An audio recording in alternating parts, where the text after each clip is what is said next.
पिछले 5 साल की बॉलीवुड हॉरर मूवीज की लिस्ट उठा लो। मैं तुमको गारंटी देता हूँ कि तुम्हें ऐसा कोई भी मूवी नहीं मिलेगा जिसे देख के तुम्हें रात को ये लगेगा कि आज रात में सो नहीं पाऊंगा। आज के टाइम में बॉलीवुड हॉरर मूवीज हॉरर कम कॉमेडी ज्यादा लगता है। कुछ ही दिन पहले भूत बंगला रिलीज हुई थी। उस मूवी को देखने के बाद मेरे दिमाग में बस एक ही थॉट आ रहा है कि मैं इस मूवी को देखने क्यों आया हूँ। इससे अच्छा मैं राज को फिर से रिवॉच कर लेता, क्योंकि वो मूवी इतनी ज्यादा गंदी थी। ना ही उसमें कुछ ऐसा हॉरर था जिसे देख के आपको डर लगेगा, और उल्टा आपको ये लगने लग जाएगा कि भूत जो होते हैं ऐसे मजाकिया ही होते हैं। एक टाइम था जब राज, राज 3D, 1920, 1920 रिटर्न्स ऐसी मूवीज आया करती थी जिसे देख के रात को आप अकेले बाथरूम तक नहीं जा सकते हो। थिएटर्स में लोग लिटरली हनुमान चालीसा पढ़ने लग जाते थे। और आज के टाइम पे हॉरर मूवीज अगर आप देखने लग जाओगे तो आप हंसते हंसते मर जाओगे। आपको ये लगेगा कि ये कार्टून भूत है। कभी कभार तो मुझे लगता है जो भूत इन सब मूवीज को देखता है तो उसे भी लगेगा मुझे एक बार मौका दो, मैं इससे अच्छा एक्टिंग कर लूंगा। इसके बारे में रिसर्च किया कि आखिर ऐसा हो क्यों रहा है, तो इसके पीछे मुझे पता लगा कि कुछ रीजंस है। रीजन नंबर 1 है, डायरेक्टर्स को ये लगता है कि 2000 से 2020 तक जितने भी हॉरर मूवीज आए हैं हमारे इंडिया के अंदर वो सारे हिट हो चुके हैं। लोगों को वो चीज ऑलरेडी दिख चुकी है, जिस वजह से वो फॉर्मूला आज के टाइम में काम नहीं करेगा। उन्हें ये लगता है कि लोग ऑलरेडी इस चीज से अकस्टम हो चुके हैं, अगर हम सेम चीज को बार बार दिखाएंगे तो लोग थिएटर्स में नहीं आएंगे। लेकिन असल में यही उनकी सबसे बड़ी गलती है। देखो, एक भूतिया मूवी का कॉन्सेप्ट क्या है। एक भूत होगा जो हमारे मेन हीरो को डराएगा। देन हमें पता लगेगा कि भूत असल में है कौन, उसका बैक स्टोरी क्या है और वो कितना ज्यादा डरावना हो सकता है। फिर एक बाबा आता है या फिर कोई प्रीस्ट आता है जो इस भूत को डराता है कि तुम इस बॉडी को छोड़ दो, तुम इस जगह को छोड़ दो। लेकिन भूत मना कर देता है, जिसके बाद भूत हमारा मेन कैरेक्टर को मारने के पीछे हाथ धो के पड़ जाता है। फिर हमारा मेन कैरेक्टर भूत को कैसे भी कैसे करके हरा देता है। और इसी बीच में कुछ सैक्रिफाइसेस हो जाते हैं मूवी के अंदर, जैसे हीरोइन मर जाती है या फिर हीरोइन का बाप मर जाता है या फिर मेन हीरो का बच्चा या फिर बहन मर जाता है। और हर दूसरे सीन में भूत जंप स्केयर देता है। देखो, मुझे फिल्म डायरेक्शन के बारे में कुछ पता भी नहीं है, लेकिन मैं आपको एक ऐसा स्टोरी दे रहा हूँ जिससे अगर आप यूज करोगे तो आपके दिमाग में ऐसे इमेजिनेशन बन जाएंगे जिससे आप डर के सो सकते हो। लेकिन हमारे डायरेक्टर्स को ये लगता है कि ऐसी चीजें आज के टाइम पे काम नहीं करेगी, जिस वजह से वो भूत बंगला, थामा जैसी मूवीज बना रहे हैं जहाँ पे हॉरर के नाम पे कॉमेडी बेची जा रही है। हर 30 मिनट में एक आइटम सॉन्ग आ जाता है जिसे देख के आपको भी लगता है कि असल में मैं थिएटर्स में आया क्यों हूँ। और इसलिए आज के टाइम में जितने भी हॉरर मूवीज आ रहे हैं ना, सब सीन्स प्रेडिक्टेबल लगते हैं। जब मैं पहली बार भूत बंगला को थिएटर्स में देखने के लिए गया था, मेरे साथ मेरा 14 साल का भाई गया था। उसे पहले से ही पता लग गया था कि अक्षय कुमार ही लास्ट में भूत बन के आएगा। उसने ये तब प्रेडिक्ट कर लिया था कि जो फीमेल कैरेक्टर है वो असल में भूत है। मतलब आप समझ सकते हो कि मूवीज आज के टाइम में इतनी ज्यादा प्रेडिक्टेबल बन चुकी है कि एक बच्चा स्टोरी लाइन को प्रेडिक्ट कर सकता है। और ये से इसका रीजन नंबर 2 आता है, डायरेक्टर्स का क्राइसिस। आज के टाइम में बॉलीवुड के पास ना ही अच्छे डायरेक्टर्स है और ना ही अच्छे स्टोरी राइटर्स। एक टाइम था जब विक्रम भट्ट, गोपाल वर्मा, महेश भट्ट हॉरर मूवीज के साथ एक्सपेरिमेंट्स करते थे। मैं मानता हूँ कि कुछ कुछ मूवीज परफेक्ट नहीं होते हैं, लेकिन कम से कम वो ट्राई करते थे लोगों को डराने की। ऐसी मूवीज जिनका टोटल मेन मोटिव यही होता है कि वो बस आपको डराए। आप कोई भी विक्रम भट्ट का 2020 से पहले मूवी उठा लो, आपको ये एहसास हो जाएगा कि सच में ये बंदा लोगों को डरा सकता है। आप राज का ही वो वाला सीन याद करो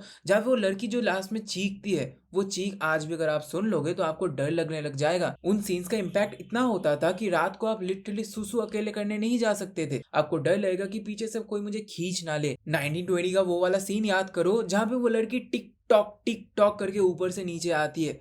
वो सीन इतना ज्यादा डरावना होता था कि अगर आप भूत को मानते भी नहीं हो ना, फिर भी आपको ये लग जाएगा कि ऐसे चीजों से मेरा कभी सामना ही ना हो। आज भी ऐसे सीन्स का इम्पैक्ट खत्म ही नहीं हुआ है, ये सब टाइमलेस है। लेकिन आज की अगर हॉरर मूवीज आप देखोगे तो ये टेंशन कभी फील ही नहीं होती है, क्योंकि यहाँ पे स्टोरीज की कमी नहीं है, एक ब्लूप्रिंट की कमी है। देखो, धुरंधर आया, इसी वजह से हमें पता लगा कि स्पाई यूनिवर्स जैसी मूवीज बस लोगों को गुमराह कर रही है और एक ऐसा जॉनरा क्रिएट हो गया जिस वजह से आज के टाइम पे वाई स्टूडियोज मार खा रही है। जिस वजह से हमारे बॉलीवुड के अंदर भी एक ऐसा डायरेक्टर, एक ऐसा मूवी आना चाहिए जो लोगों को फिर से वो वाला एहसास दिलाए जो राज ने हमें 2000s में दिया था। क्योंकि आज के टाइम पे हर एक प्रोड्यूसर सेफ गेम खेलना चाहता है, और यही से इसका रीजन नंबर 3 है, हॉरर कॉमेडी ने हॉरर को टोटली खा लिया है। आज के टाइम पे आपको एक पैटर्न बहुत ही ज्यादा सिमिलर देखने को मिलेगी। बॉलीवुड के अंदर हॉरर मूवीज से ज्यादा हॉरर कॉमेडी मूवीज ज्यादा बिकते हैं। इसीलिए हर आपको हॉरर कॉमेडी मूवी के अंदर हर दूसरे लाइन में आपको अननेसेसरी जोक्स और ऐसे कॉमेडी सीन्स देखने को मिलेंगे जो हॉरर इम्पैक्ट को कभी आपको फील ही नहीं होने देंगे। मैं ये नहीं कह रहा हूँ कि स्त्री, मुंजिया जैसी मूवीज बेकार है, बिल्कुल भी नहीं, लेकिन उन्हें प्योर हॉरर मूवी बोलना बहुत ज्यादा गलत होगा। आपको एक चीज समझनी पड़ेगी,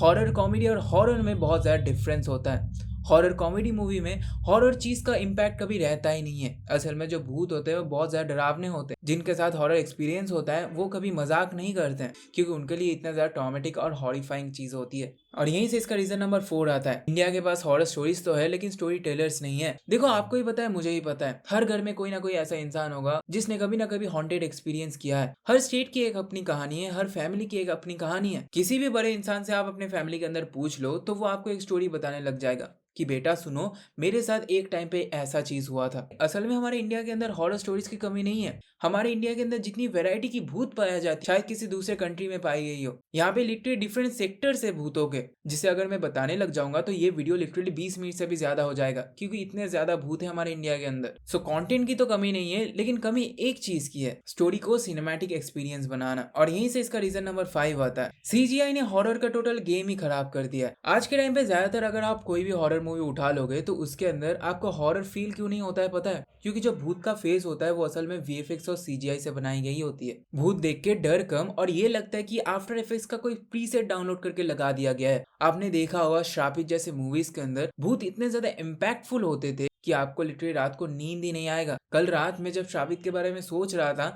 तो मैं लिटरली रात के 2 बजे तक जागा था। ये सब मूवीज इतनी ज्यादा डरावनी क्यों लगती थी पता है? क्योंकि उनमें ना प्रैक्टिकल इफेक्ट्स होते थे। वो लोग वीएफएक्स और सीजीआई पे बहुत ही ज्यादा कम डिपेंडेंट होते थे। आज के टाइम पे अगर आप स्ट्रीट 2 का मेन विलेन का फेस देख लोगे तो आपको उतना ज्यादा डर नहीं लगेगा, क्योंकि आपको लगेगा कि ये कार्टून है। लेकिन आप वहीं पे श्रापित का वो वाला सीन देख लोगे ना जहाँ पे एक बड़ा सा दीवार टूट रहा होता है, इवन तो वहां पे कोई भूत एग्जिस्ट नहीं करता है, लेकिन बस वो वीजीएम और सीन का इम्पैक्ट देख के ऐसा लग जाएगा कि यहाँ पे बहुत ज्यादा हॉरिफाइंग चीज हो रही है। और इसीलिए कहीं ना कहीं रियलिज्म आज के टाइम पे मूवीज के अंदर देखने को ही नहीं मिलती, और ये चीज बहुत ही ज्यादा इंपॉर्टेंट होती है। क्रिस्टोफर नोलन को तो आप जानते ही होंगे, ये अपने फेमस मूवीज जैसे ओडिसी, टेनेंट के लिए फेमस है। इन्होंने टेनेंट मूवी के अंदर एक सीन है जहाँ पे एक प्लेन को क्रैश किया जाता है। ये चाहते थे उसे सीजीआई से भी बना सकते थे, लेकिन उन्होंने एक रियल बोइंग प्लेन को खरीद के उसको क्रैश करवाया, क्योंकि सीजीआई से उतना ज्यादा प्रैक्टिकल सीन कभी बना ही नहीं जा सकता है। लेकिन हमारे डायरेक्टर्स को ये लगता है कि हम अगर व्हाट्सएप स्टिकर की तरह भूत को बना देंगे तो लोग डरने लग जाएंगे। और फिर ऐसे ही डायरेक्टर्स इंडिया के अंदर आके बोलते हैं कि लोग हॉरर मूवीज को सपोर्ट नहीं करते हैं। असल में लोग हॉरर मूवीज को सपोर्ट करते हैं,